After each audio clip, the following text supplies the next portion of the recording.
Well, hello and happy Tuesday, everybody. Thanks for the week off last week. Really enjoyed being out playing with the dragons out in nature. Hope you saw the post of the ones that when I was at the Travertine Hot Springs, they were all over the place. And it was just a perfect afternoon to sit and feel them and prepare for the fall equinox energy. And so I'm back now, and I had a question a couple weeks ago that we want to dive into today. Thought I would do it last week, but then was out and about. So, hello to everybody. My name is Araya Onra. I am known as the Dragon Lady. I'm the guide here with the dragons to help us move forward in our ascension process. They've been working with me since about 2004 or 5. And if you're not familiar with the book that came through in 2007, came out in 2008, still valid, still amazing information, and the world is finally caught up. It was like they put it out there and started seeding it energetically, and it took about 10, 11 years for the organic aspect to really seed in for humanity as a collective to be ready. And now dragons are going mainstream. It's super exciting. And I don't mind if there's Starbucks drinks named after dragons or cakes or sushi or there's all kinds of creative stuff going on with dragons now. And I love all the movies that are coming out because it is putting it in people's field. It's getting into their consciousness and they're opening to them. And anybody that's open to dragons is going to be able to receive their gifts. So that's my field of work. It's what I'm here for. A lot of you know that, but there's always a lot of new people in the group. So I like to make sure that you're aware who I be, why I'm here, what we're here for. And I'm here to answer your questions. Hello from France, Dragon family from Elodie. Hello, Elodie over in France. And I know we have a couple others on, waiting. There's going to be more pop on here. I know I'm coming on a little bit later today. I was sitting with this question and really feeling it, and I even had a new insight, and which is why I love your questions, because when you ask, it may be something that on a deeper level I already am aware of, but it's not in my consciousness. It's not information that I'm just directly putting out, and so it sits, and sometimes they're questions that I haven't contemplated yet, and it opens new channels of information. And then it benefits everyone. So if you have questions on your journey with the dragons, please email them to me, araya@dragonwithin.com, or send me an IM through Facebook, or post it as a comment here on the video. Even on the YouTube channel, if you catch the videos there, post the comments there. I see them all. And if you've got a question, we want to make sure it's answered, because I'm certain you're not the only one with that question. So Candy's question, coming over from Europe, was, what is the purpose or role of the Deep Earth Dragons? You know, they're in the deck. If you're not familiar with the deck, Divining with the Dragons, it's the Oracle deck I put out last year. There are more dragons in this than in the book even, because they were finally ready to be worked with. And so there's a lot of information in there. But the role going into those Deep Earth Dragons, so for example, and it's not an exhaust or exclusive list, there's other stones that I'm not even aware of that I know there are dragons within that energy template, but the core ones that have come forward for us are the Lapis, the Carnelian, the Moldavite, Diamond, and Obsidian as Deep Earth Dragons, to really bring our awareness to them as a what do I call them? A lineage, an octave of dragons dimensionally. They're different than the Middle Earth dragons. They're closely related, but those, again, different from the elementals. They're all in this plane. They are in the part of the third dimensional plane. So in that one, we say, what dimension are they in? We have to understand dimensional octaves and how many layers there are within that. So here's Elodie saying, of course, the only live I happen to catch is about the Deep Earth Dragons. It's very funny because she's one that has been working with the Lapis Dragon in particular and the Obsidian Dragon for quite some time. So they must have some more information for you there, dear, today. So with these guys, we have understanding the elementals. They are full 3D. They are here in this bandwidth with us. They are working with our physical template in particular, but everything about our physical, mental, emotional, energy body, they're there to help clear out. And then we have the black and white and crystal dragons, and those are the sort of the galactic interface. They're the doorway that leads us to the central core of Gaia, of the earth plane, that is our first doorway out, our first access point of merge. So the black and the white dragons, and I'm bringing this in because it's relevant to the deep earth dragons. So our black and white dragons, when you read about them in the book and you work with them, when they do their merge, when they dance and come into a merge, it brings us back to the point of that crystalline. And the crystalline coding within our bodies is what we're trying to wake up and access with all of our DNA. We are crystalline beings. That is our light source. That's our coding. And when we can activate that, then we become able to move through the full ascension process and bring our light body in and be living within that activated full, what I might call the perfected human body, the true original template that wasn't messed with genetically, that the DNA wasn't strewn around and cut apart and left loose and dormant. It's the full, live, active self, and that's our ability to bring and activate all of that within us. So when we move through the crystalline doorway, it's our first template of merge between the dark and the light, the masculine and the feminine. It's bringing the black and the white, the shadow and the light aspect of ourselves into our awareness, into a merge, into a dance of union that within us starts accessing some of that crystalline aspect. We start moving through that. So when we start moving through that process, all of a sudden we have the capacity to interface and interact on a deeper level with the Middle Earth dragons. And in turn, some of the deep earth dragons will start to show up. So it's sort of a confirmation. One of their roles is a confirmation for us of our progress on our ascension journey, our evolution forward octavely. So when I say they are in 3D, it's sort of like the doorway home is through the fourth dimension. We're trying to get into the fifth, into the quantum field or higher. And as we go through that portal that is at the crystalline, those access points up to that, the Middle Earth and the Deep Earth, are sort of like 3.5, 3.8. If you said there's a 3.10 scale on 3D before it goes to 4D, before that doorway, I always equate, just as a way for my brain to capture it, because a lot of the information that we need to encapsulate and integrate into us is not something that our little human brain always has the words for. So a way to grasp it is to say, well, Middle Earth is sort of like 3.5 octavely, dimensionally, and Deep Earth is like 3.8. So it's going up, even as going more inward, and approaching that gateway in the crystalline core. But it's taking it notches up. So the other role of the Deep Earth dragons, because they are very close to the crystalline core for Gaia, they are like guardians at the doorway for Gaia. They hold a very specific role for her inner portals, her inner channels for her own ascension process.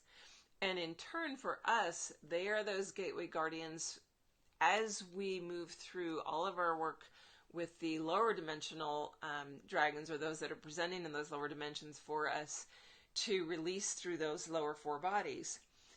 As we really approach those gateways, we become able to work with them because they're going to lead us through into the higher levels of union. So one of the things I've become aware of is moving into the black and white field that moves us towards crystalline. Well, when you go into more layers or octaves of that in your own expansion and growth, and everything is about perception, about expansion, and getting into a larger dimensional state of awareness.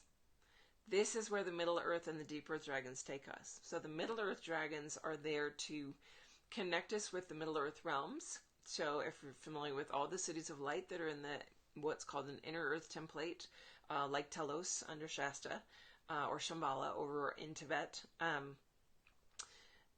in those, there have been portals that have been closed off. Avalon would be another one that is in that realm. Not directly the same, but sort of that same idea, that inner template. So when we start passing through those are the guardians. So the Middle Earth dragons, we've got the ruby, the citrine, the peridot, the emerald, the sapphire, the amethyst as core ones. There's lots of variations within that. Almost all the gemstones and like aquamarine, there's other layers, but those are the core six. And if we look at them, what do you see? You see the rainbow.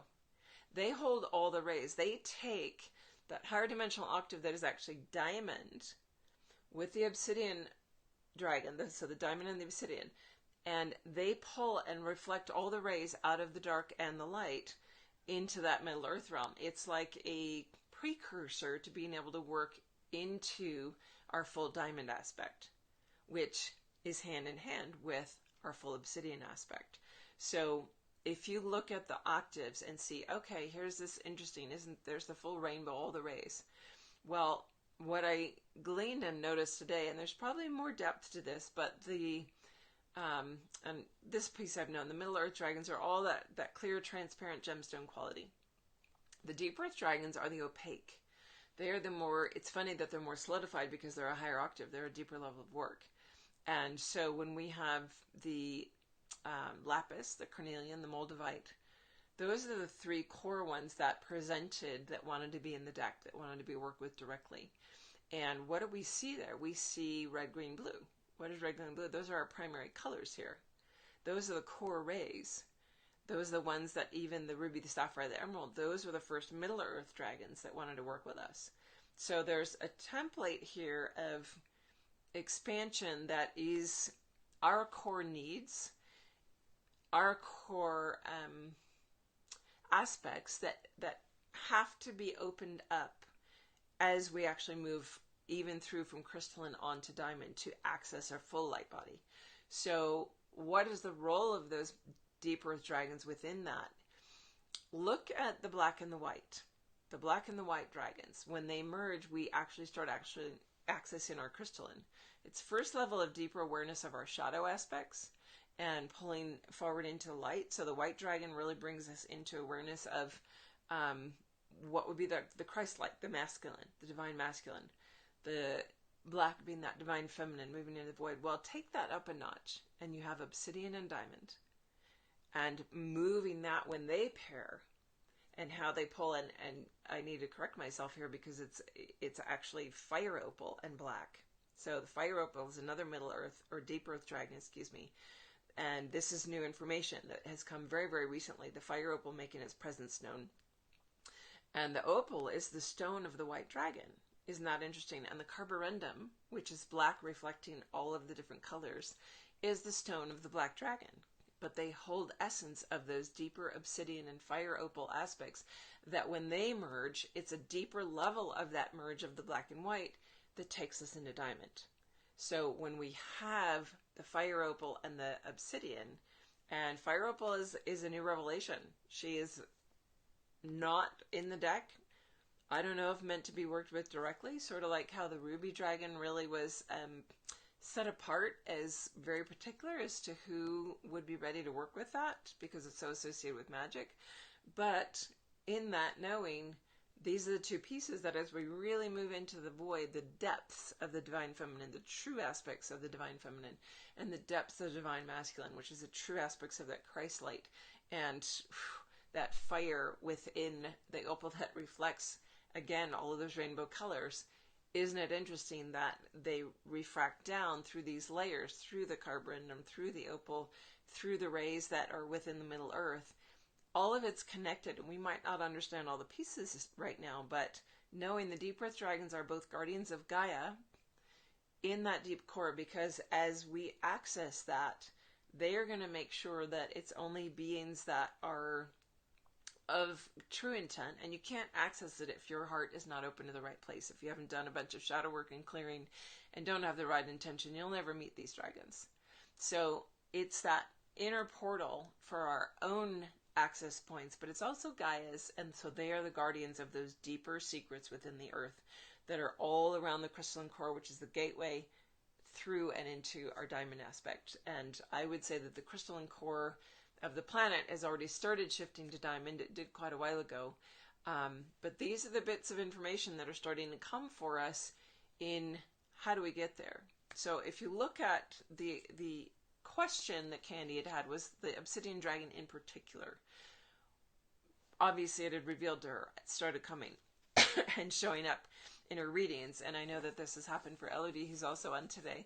But the Obsidian Dragon, the core essence or the core catchword or catchphrase for the Obsidian Dragon, the key word on the card is gratitude.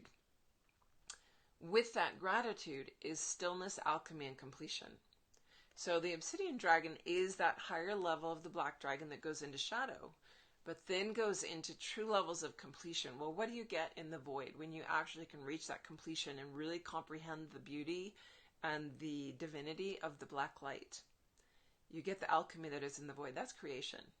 You get the stillness within self, the pure ability to be fully connected, not with only self, but with all that is. That paradox point where you are your singularity and you are all that is. And that's where that completion point comes in. That's why the Obsidian Dragon is so potent as a being to work with and has been revealing to a lot of people. Now, the Fire Opal has not come in yet, probably because we really need to focus on the Obsidian, on the deeper embrace and opening to the depth of the divinity in the black light. Because we perceived shadow as a negative. We perceived shadow as the bad, the hard, the traumatic, and all that shadow work, like digging and scouring in the depths on our journey. Well, once we get past all that scouring, it's like revealing the other side of it. If you had an infinity loop that traveled through both aspects of that black light, well, yes, there is the harder side. There is the more challenging side. But when you move through completion of that, you move into the true depth of appreciation and access to the black light. So that's where the Obsidian Dragon is here to take us. It's taken us into that, and I believe that in the sequencing of our ascension journey of really coming home to self, that Fire Opal aspect is going to start really coming into more relevance, into more awareness. I don't even have a lot of information yet, other than that there's the Fire Opal, and it's the octave above the White Dragon, and being able to work with him, her, that's not even available yet. Why? Because that's the final piece. That part would probably be too easy, too direct, too much of a natural, like, we always want to go into the white. We want to be with the White Dragon. We want to be with the white light. The Black Dragon scares us. It's menacing. It's like, I don't want to see my trauma. I don't want to see my ugly. I don't want to see my stuff. Well, we did the white. We got taken into the shadow. Now we go into the beauty of the black light. And then we complete with the other through the Fire Opal. And I believe that information will come out when we're ready. And it'll be exciting when it does. But allowing all of that to be a part of the process. So hopefully this gave you some insight. Hello over there in Holland. Just about the whole aspect with the Middle Earth and the Deep Earth Dragons, that there's been a lot of information shared here. So take what you can integrate in this moment, re-listen to it later when you know you're ready, and earmark it. If you're not on the YouTube channel yet, subscribe to it, because it's hard to go back in the feed sometimes in the Facebook group and find the videos that you want. Well, if you go onto the YouTube channel, you can put them in a list or favorite them or search very quickly and easily for all the topics through the last 4 years. So be aware of that. It's Invoke Healing International is where that channel is, and I'll put it, I'll add it into the descriptor later, so it's very quick and easy to find that YouTube channel link. So thanks, Candy, for the question. I think it's going to be beneficial for everyone moving in right now with this, and it's interesting too that this is part of what we're moving into in this fall. Like after the 9/9 activation was so big, and we're flowing into, it feels like we're flowing into grace, that there's just this sort of out breath as we move towards the winter solstice, and in that out breath is like room for so much expansion. And I'm excited with that because we start 2 weeks from today in the Quantum Flight program. There's an incredible group coming together for that. And if you have been thinking about it, or you're just now finding out about it, and you want to know how to make 8 weeks of massive quantum leaps every week for 8 weeks with a nice intimate group setting, initiation into the different lineages of dragons each week, a different lineage activation and initiation, it's powerhouse. It is something that changes your life because it changes your perspective point so dramatically with all the information that gets shared and the energetic work that happens. The dragons are not just super supportive of it. They helped me create it. They took the quantum, or the Eye of the Dragon and the Dragon Within program that I'd done over 8 months, and last December, November said, we're going to encapsulate this. We're going to redo this and ramp it up to be like, because people are ready to go that quickly. And if you want to start taking leaps and really get to the edge of the precipice where you got 2 toes on and you're ready to soar, please reach out to me. We've got 2 weeks left. We can get your application in. We can get an interview call scheduled, and we can get you registered into the group if you know that you're being called to it to have that major expansion. So take advantage. It's who knows when I'll offer it again.